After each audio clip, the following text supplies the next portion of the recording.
오늘은 레위기 3장 화목제의 예물을 통하여 왜 화목제의 제사가 필요한지 알아보겠습니다. 제사의 예물로는 크게 가축이나 땅의 소산인 곡물 두 가지로 사용하게 하셨습니다. 이 두 종류의 예물에 대해서는 이미 1장 번제의 예물과 2장 소제의 예물에서 여호와께서 직접 모세를 통하여 말씀해 주셨습니다. 그러나 3장부터는 원인이 될 수 있는 제물 중심이 아니고 목적과 결과가 될 수 있는 제사 중심으로 바꾸어 말씀해 주셨습니다. 화목제의 제물은 그 종류나 처리 방법이 가축이기 때문에 1장의 번제 예물과 크게 다를 것이 없습니다. 차이가 있다면 제사에 참여한 사람들이 예물을 먹으면서 교제하게 해 주셨다는 것입니다.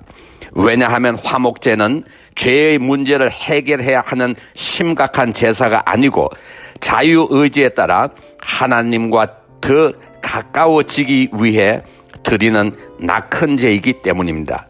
하나님께서 인간으로부터 받기를 원하시는 것이 있다면 그것은 하나님의 백성이 하나님의 이름 아래 하나 되어 화목제의 예물을 드릴 때 그것을 기쁨으로 받는 것입니다. 하나님께서는 하나님의 백성들이 하나 되도록 창조하셨습니다. 창세기 2장 18절은 여호와 하나님이 이르시되 사람이 혼자 사는 것이 좋지 아니하니 내가 그를 위하여 돕는 배필을 지으리라 하시니라. 가장 기본적으로 하나 되는 과정이 남자와 여자가 하나 되는 것입니다. 남녀의 경우가 아니더라도 전도서 4장 9절은 두 사람이 한 사람보다 나으면 그들이 수고함으로 좋은 상을 얻을 것임이라. 혹시 그들이 넘어지면 하나가 그 동물을 붙들어 일으키려니와 홀로 있어 넘어지고 붙들어 일으킬 자가 없는 자에게는 화가 있으리라. 또 두 사람이 함께 누우면 따뜻하거니와 두 사람이만 맞설 수 있나니 세 겹줄은 쉽게 끊어지지 아니하느니라. 이처럼 인간이 작은 공동체에서 계속하여 더 큰 공동체를 만들어 간다면 그 공동체의 능력은 그 크기에 비례하여 기하급수적으로 늘어나게 될 것입니다. 따라서 인간은 개인으로서의 존재도 중요하지만 공동체의 한 구성원으로서의 존재가 더 중요하다는 것입니다. 공동체의 중요성 때문에 하나님께서는 그분의 백성들에게 의의 삶을 강조하고 계시는 것입니다. 마태복음 10장 34절에서 39절은 내가 세상에 화평을 주러 온 줄 생각하지 말라. 화평이 아니요 금을 주러 왔노라.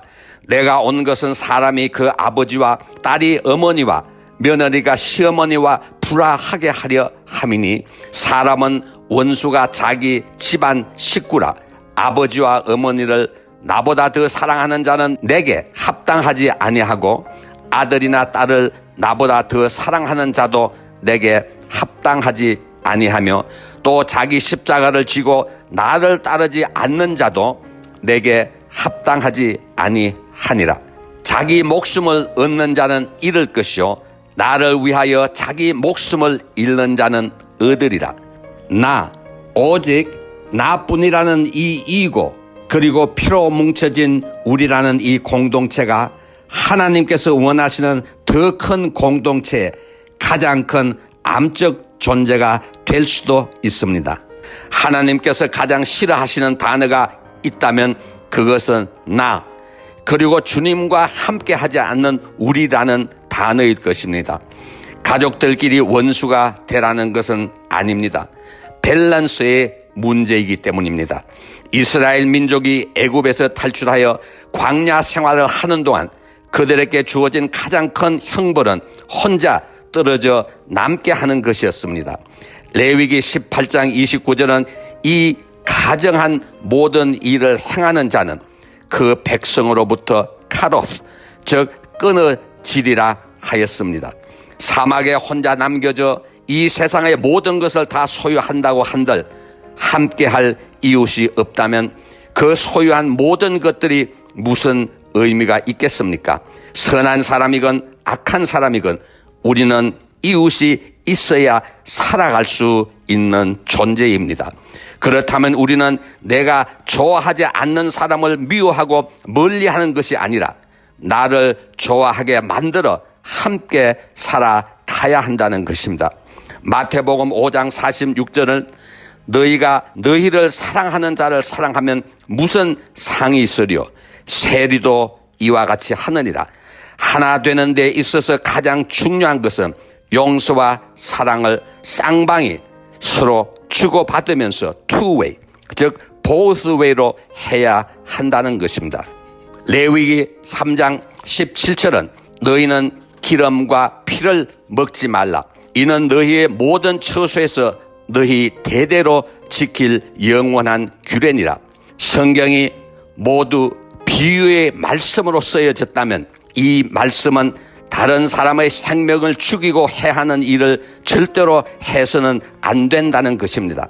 자기들과 집단 이기주의의 이익을 위해 온갖 음모를 꾀하는 일이야말로 반드시 하나님의 심판을 받게 된다는 것입니다. 아무리 하나님의 백성이 되었다 하더라도 그들이 옳은 길을 가지 않을 때는 얼마나 큰 형벌을 어떻게 받게 되는지는 이스라엘 민족의 역사를 보면 잘 알 수 있을 것입니다.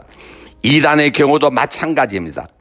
시대마다 많은 이단의 집단이 일어나고 있지만 이들의 종말은 하나님의 창조의 법칙인 성의 폐악의 법칙에서 절대로 벗어날 수가 없습니다. 어떤 것이 이단인가를 알아내는 기준은 하나님의 이름을 부르면서 하나님의 나라를 건설하는 것이 아니라 자기 왕국을 건설하는 것입니다. 국가라는 공동체도 마찬가지입니다. 국가와 백성을 위한다고 외치면서 국가를 있는 자와 없는 자, 젊은 사람과 늙은 사람, 진보와 보수, 동쪽과 서쪽, 북쪽과 남쪽으로 갈기갈기 찢어 놓으면서 자신들만 승리하고 우리끼리만 잘 살아보자고 한다면 그 공동체가 어떻게 되겠습니까?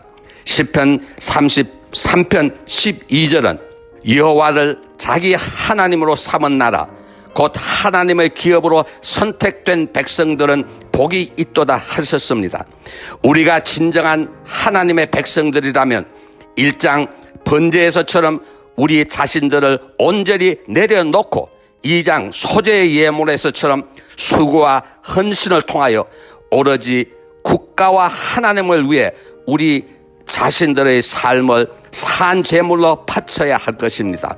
아름다운 공동체, 위대한 대한민국을 위해 지금 우리는 왕같은 제사장들을 필요로 하고 있습니다. 이를 위해 우리 모두 주님의 이름으로 기도할 수 있기를 간절히 소망합니다. 아멘.